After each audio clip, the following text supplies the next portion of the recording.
Hi, friends. Welcome to today's Read Aloud. And we're starting a series on rocks because our new knowledge domain, now that we're not in habitats anymore, we are moving to the history of the earth. And that starts with the story of all the rocks that we have. So I am going to be reading Rocks and Minerals. Rocks is the name of this one, and it is by Andrea Rivera.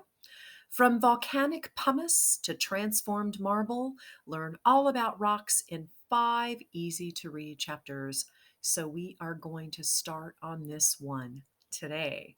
So I'm going to hide my camera, but I'll be back at the end. Rocks and minerals. Rocks. Science. It's one of my favorite things. Rocks are made up of minerals. They come in all shapes and sizes. There are three main kinds of rocks. And this is one really good reason why I chose this book, friends, because we are going to be talking about igneous rocks, sedimentary rocks, and metamorphic rocks. I almost forgot that one. So I'm excited that this is an intro to that. Let's see if we can find a definition of Mineral. minerals. So, a mineral is a solid chemical element or a compound like diamond or quartz that occurs naturally in the form of crystals and results in an inorganic process. So, minerals are natural to the earth. So, we left off with three main kinds of rocks. Igneous rocks. Can you guys say igneous?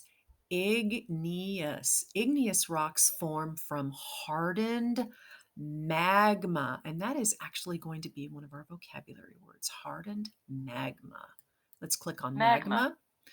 So, magma is the molten rock material within the earth. In other words, it's like it's lava, but it hasn't come to the surface yet. It's still underneath the Earth's crust. Sedimentary rock forms when many bits of sediment are pushed together. And this is a super great picture of sedimentary rock because you guys can see those lines, all these different lines in here. Those are different layers of rocks that have been squished and pushed and layer after layer they're pushed together and they form a rock. Metamorphic rocks form when heat or pressure is put on a different type of rock. So this is very beautiful in here. Technology. Ooh, science and technology, you know me. Coal is a sedimentary rock. And I think I'm hearing Mason saying that he knows that diamonds are made from coal. Coal is a sedimentary rock. It is made from pieces of dead plants. Coal can be burned. It makes electricity. So when we burn coal, it makes electricity. We also learned about coal in our social studies unit for the heaters in the classrooms. Um, they used to burn coal to heat up the classroom. And some of you might know that when your parents barbecue, they might use charcoal in their barbecues to make heat to cook the meat. So, coal can be burned to make electricity, and electricity powers things like machines and lights. Engineering. So we have science, technology, engineering. I bet the last one's math.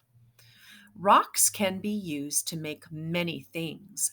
Limestone is a rock. It is crushed and heated, and this makes cement. So, friends, that's fascinating. They crush the limestone, they heat it, and it makes cement. Cement is mixed with water, sand, and bits of rock, and then you call it concrete. Concrete is used to make sidewalks and highways. Wow, use it for lots of stuff. Art. Michelangelo was a famous artist. He carved marble into statues. Marble is a metamorphic rock. It is very hard. Michelangelo carved it with special tools, and this is one of his very favorite carvings. This is the David, and I was very fortunate to see this when Mr. Knudson and I visited Florence, Italy a couple years ago. Math, there's my math. Some rocks form layers. Each layer is formed at a different time. So, friends, it's kind of like tree rings, but here we see these different layers and then they compact and they form rocks. Deeper layers have older rocks. So the farther down into the earth that you go, the farther down the layers, the older the rocks. The ones that are near the surface, those are newer. The layers can hold fossils. Fossils in deeper layers are older. So, friends, look at this fossil. It almost looks like sea creatures, doesn't it? And look at this one. I bet some of you might know what this one's called. And I am struggling to think of the name. It's on the tip of my tongue. Scientists can learn what was alive at different times by the depth of the fossil. So, depending on how deep the fossil is found in the earth, they can learn what was alive at that time that that rock was formed. Wow. And here's one of my very favorite places. This is the Grand Canyon. I backpacked it 3 times, friends. So beautiful. The Grand Canyon is made from igneous rock. Pumice is also a type of igneous rock, and it forms when a volcano erupts and then it cools.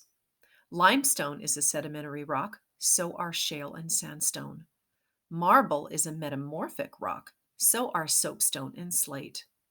Chimpanzees use rocks as hammers. The hard rock can break open the nut of a shell. And we learned about chimpanzees using tools for food. If you remember that story, stick. So they use sticks to put into the ant hills to pull the ants out to eat. And then they use rocks to break open nutshells and I'm sure many other things too. So here's our glossary. And our index, remember, since this is a nonfiction book, we can look at the index. I'm going to bring my camera back on. We can look at the index to read just specific parts of the book that we want to learn about. All right, let's finish the book. 140. I should have guessed again 150. So if you want to go back and read this book again in epics, it is a read to me book, which means you don't have to read it, you can just listen to it. So I am hoping to see you tomorrow, probably with another rock book or something related to the history of our earth. But until then, friends, say it with me. Have a great day.